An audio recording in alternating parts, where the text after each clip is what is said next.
a gente não vive mais numa era, assim, por exemplo, há 20 anos atrás, eu me recordo, quando a gente fazia muitos eventos, ainda fazemos, né? Mas, por exemplo, a informação era difícil. Você conseguia um bom livro, ou você participava de congressos, de eventos. Às vezes eu lembro, por exemplo, meu primeiro evento nessas áreas foi com 13, 14 anos de idade.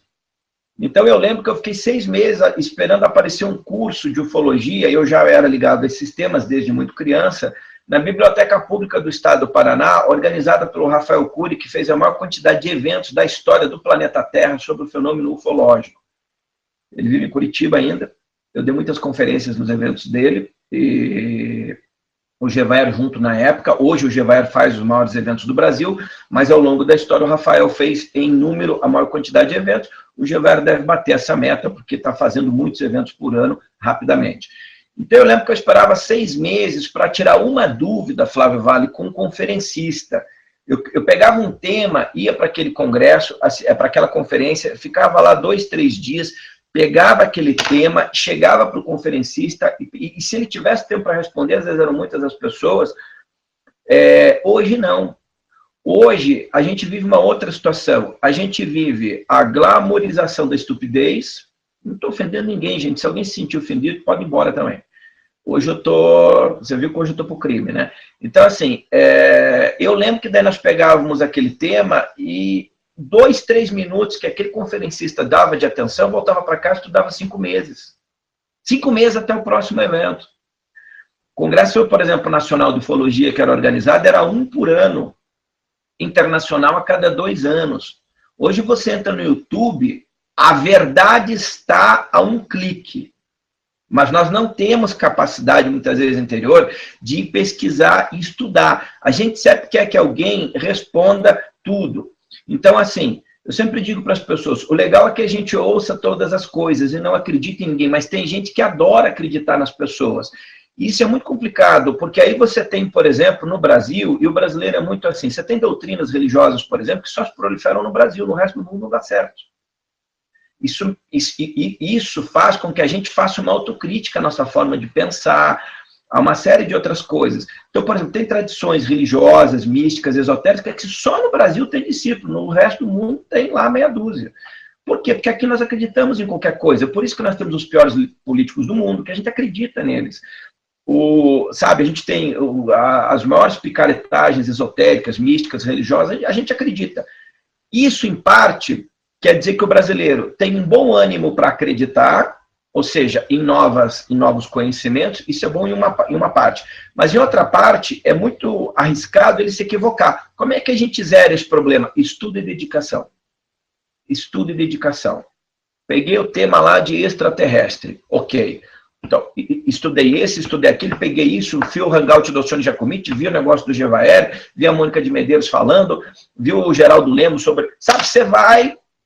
vi a entrevista dele do Eric Von Däniken, que você vai concebendo, que são as pessoas que têm uma experienciação maior, a que fala, que te transmite assim, uma seriedade maior. E eu vejo que muitas vezes nos falta isso.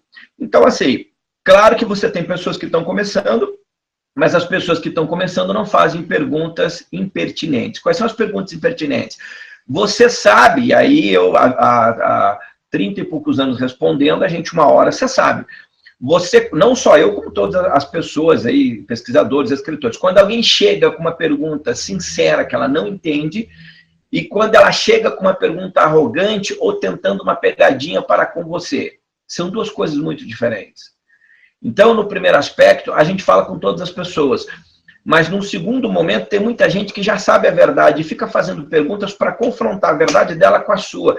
Aí eu digo para essa pessoa o seguinte, você vai lá na internet, monta um hangout e aí faz o teu caminho. Né? Aí você, sabe... Então, no Brasil, a gente está vivendo esse momento muito difícil, eu vejo, de mistura de conhecimentos, porque algumas pessoas e todo mundo trata a sua filosofia espiritual, religiosa, o que seja, como a mais verdadeira que as outras.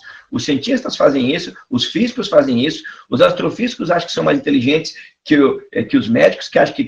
E é verdade, você não tem a dúvida disso, que a física é mais avançada, a medicina acha que ela é mais avançada, a igreja X acha que é mais avançada, a linha esotérica acha que é mais avançada, a ordem tal acha que é mais avançada.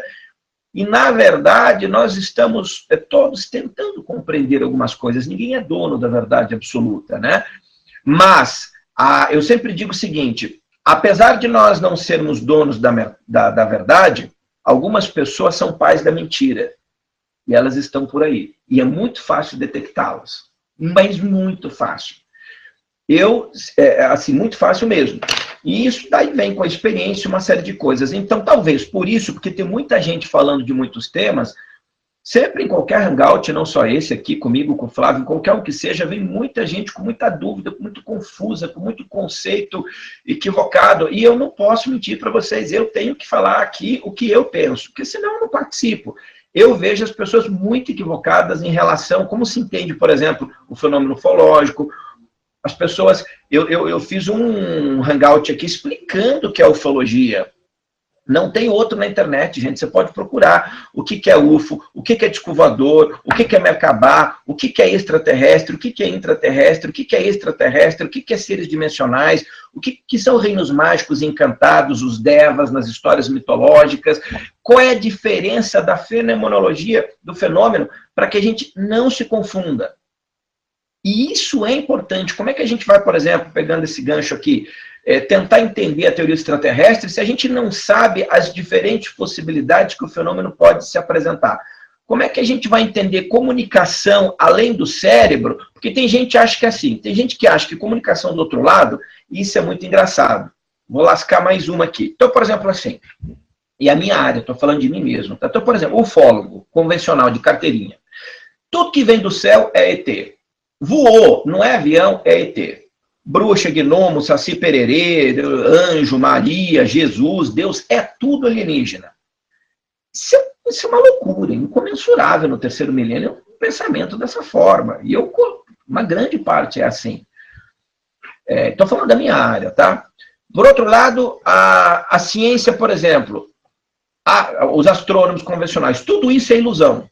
Ilusão que aparece no radar, que é fotografada, que é filmada, que os astronautas veem a bordo da atmosfera da Terra, sabe?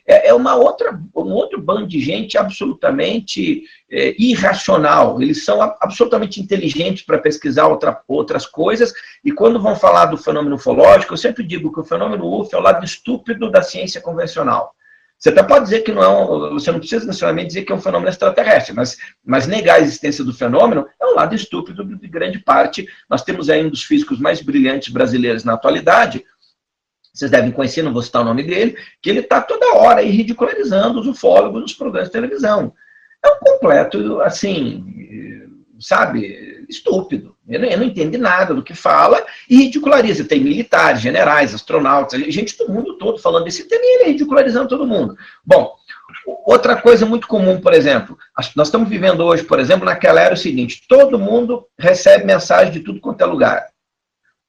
Então, dependendo da tua área, você aplica essa mensagem, você acha que são extraterrestres, outros acham que são anjos, outros acham que são espíritos que morreu, que não tem mais nada que fazer na história infinita do universo que ficar mandando mensagem do outro lado. E diga-se de passagem, a maioria das mensagens mais estúpidas do que as mensagens dos livros que nós compramos nas livrarias aqui na Terra.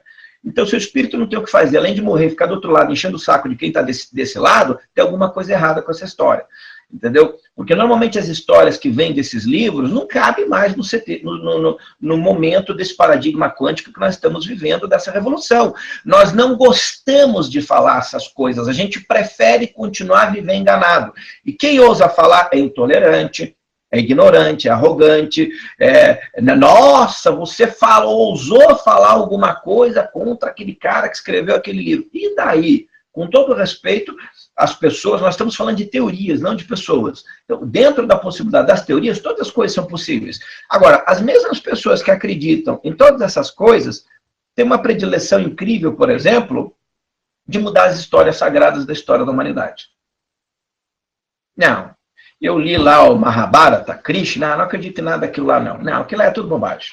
Mas eu acredito na minha vizinha, rapaz. Ela fala com um cara, com um espírito que diz que é de Sírios. Não, eu não acredito que Deus apareceu lá para Abraão no deserto. Não, imagina que Deus apareceu para Abraão no deserto. Mas eu acredito numa mulher que fala que encontra um comandante extraterrestre de nome tal, uma vez por ano, numa praça lá na cidade dela, em Belo Horizonte. Você entende o absurdo que o ser humano é?